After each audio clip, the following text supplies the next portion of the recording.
Thank you. Thank you very much. Asanteni sana.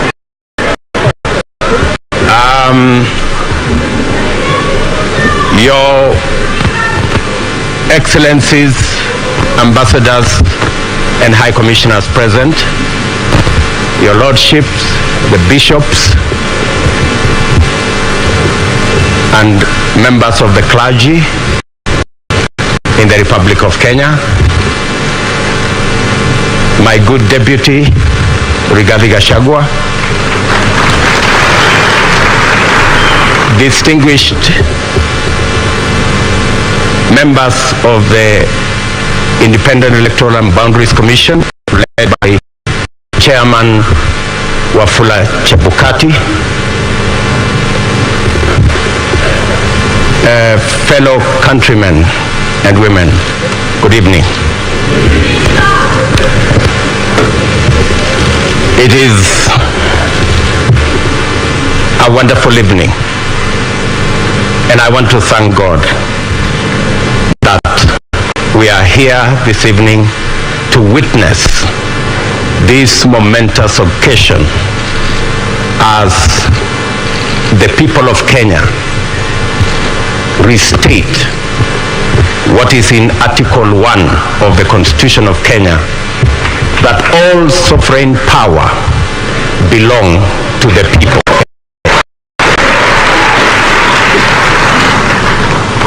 I want to thank God for getting us to this point.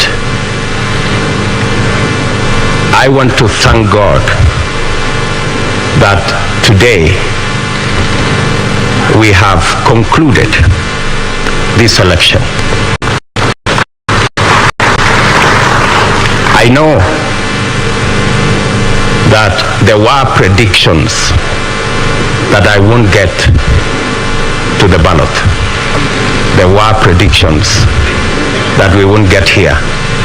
But because there is a God in heaven, we are here.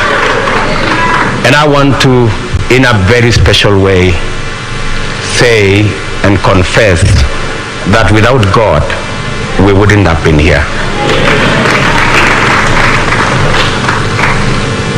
My gratitude also goes to the people of Kenya, the millions who listen to us, the millions who participated in our campaigns peacefully, the millions who turned up to vote for us on 9th of August, and the millions who have waited patiently until this announcement has been made. Specifically, I want to thank my fellow countrymen and women because we have raised the bar in this election. Jointly, we have raised the bar. This election was much about the issues than the ethnic configurations that have always informed our elections. Gratitude goes to the millions of Kenyans who refused to be boxed into tribal cocoons. I am a very proud Kenyan this evening that the people of Kenya have raised the bar on us who are seeking leadership in our country. Not to sell our ethnicities, but to sell our programs, our manifestos, our agenda, and our plan. Let me also say right at the start that in here and in this election, there are no losers. The people of Kenya have won because they have raised the political bar. I want to say that the people of Kenya led by the 14 million who stand up to vote, are the biggest winners. The hero of this election is the IEBC, led by Wafula Chebukati. I say this with conviction that the IEBC amazed all of us. With the results in the public portal, all the servers were open. And everybody, all you needed is a simple calculator and you would have the results. I want to congratulate the IEBC for raising the bar. And I want to say, without fear of any contradiction, that one Wafula Chebukati is our hero. Soft-spoken, but firm. And I want to tell you, Mr. Chairman, we are very proud that without informing any one of us, you put all the results from all the polling stations on a public portal where any Kenyan could access. That became the game changer in this election.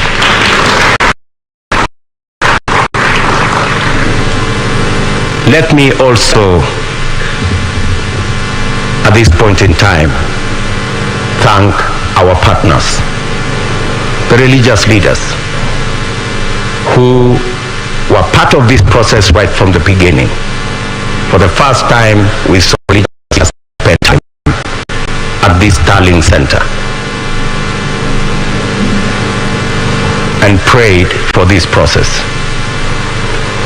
I am sure their prayers will not be in vain.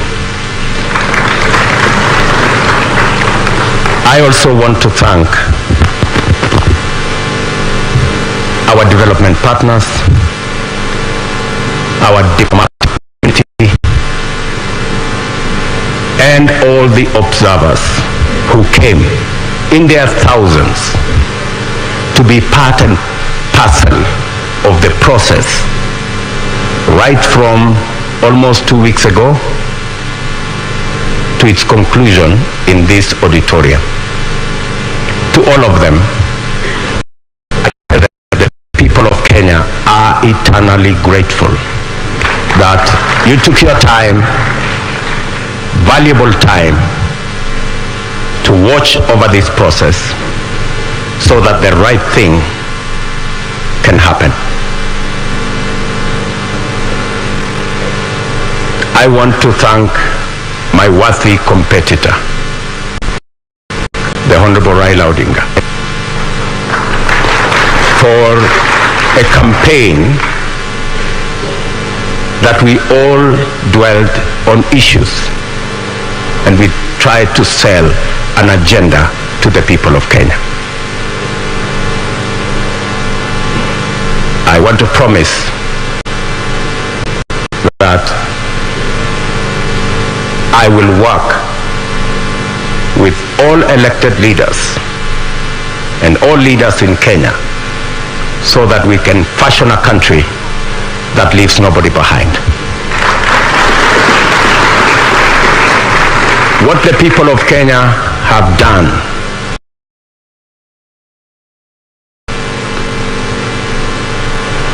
there will be those of us who will be in the executive, but there will be those of us who will oversee what we do in the executive.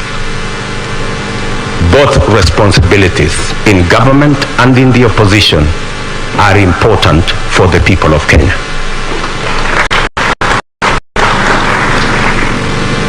I want to promise the people of Kenya that I will run a transparent, open, democratic government.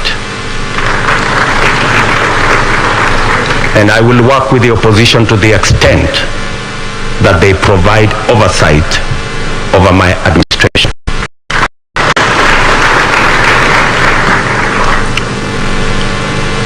Let me also, at this point in time, acknowledge my boss, the President of the Republic of Kenya. His Excellency Uhuru Kenyatta, who worked with me over the last 10 years in various forms. And I want to commit to the people of Kenya that I will build on the foundation that President Kenyatta and I put together and take this country to the next level. I want to promise all the people of Kenya, whichever way they voted, that this will be their government. I know many, especially those who have done many things against us. I want to tell them that they have nothing to fear. There is no room. There is nothing. There is no room for games. There is no room for looking back. We are looking into the future. I am acutely aware that our country is at a stage where we need all hands on deck to move it forward. We do not have the luxury to look back. We do not have the luxury to point fingers. We do not have the luxury to apportion blame. We must close ranks and work together for democratic, prosperous Kenya. I want to thank the members of my team, starting with my wife and family.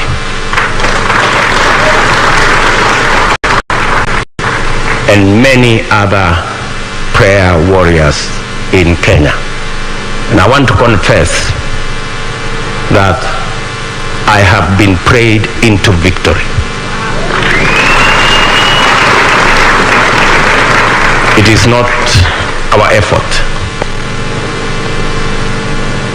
And my team knows. We were working against the odds, many odds at that. But I must confess that it is God who brought us this people. I do not want to mention the many people, many friends who have been part and parcel of this journey. Many people have paid huge sacrifices for us to get here. I want to promise them that their sacrifice will not be in vain.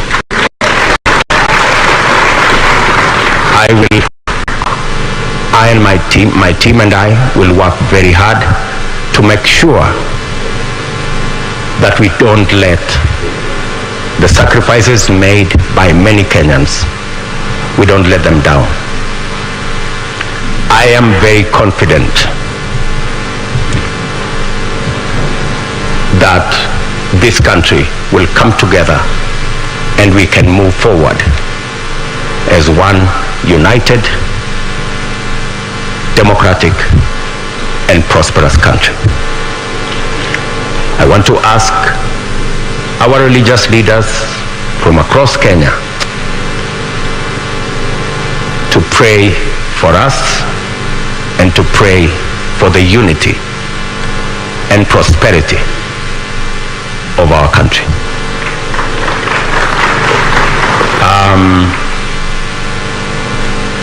I will not want to say more than that because I will be making other statements in the course of time.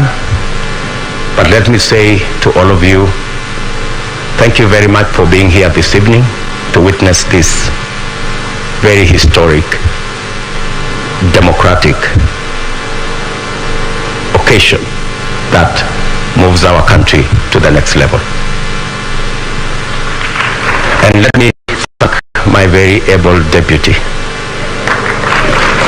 Rigathi Gachagua, for the sacrifice and the commitment he has demonstrated and the hard work he has put in, together with all our teams, Musalia Mudavadi, Moses Otangula, J.B. Muturi, Mr. Mutua, Amazon Kingi, and all. Let me not go down that route because I will disappoint some people, because that list is very long, especially the men and women, members of parliament who were elected with us in Jubilee. And they have paid a heavy price for us to get here. Ladies and gentlemen, waheshimiwa, let me say, I owe you. You are great people. The sacrifices you made, withstanding the many incidences of blackmail and threats, I want to tell you, you have earned your place in the history of Kenya, because today we're going to form a government together to serve the people of Kenya. So with those many remarks, let me say to all the people of Kenya, I give you my word that I will work hard to make sure that this nation moves to the next level, is united and is prosperous. Asanteni sana.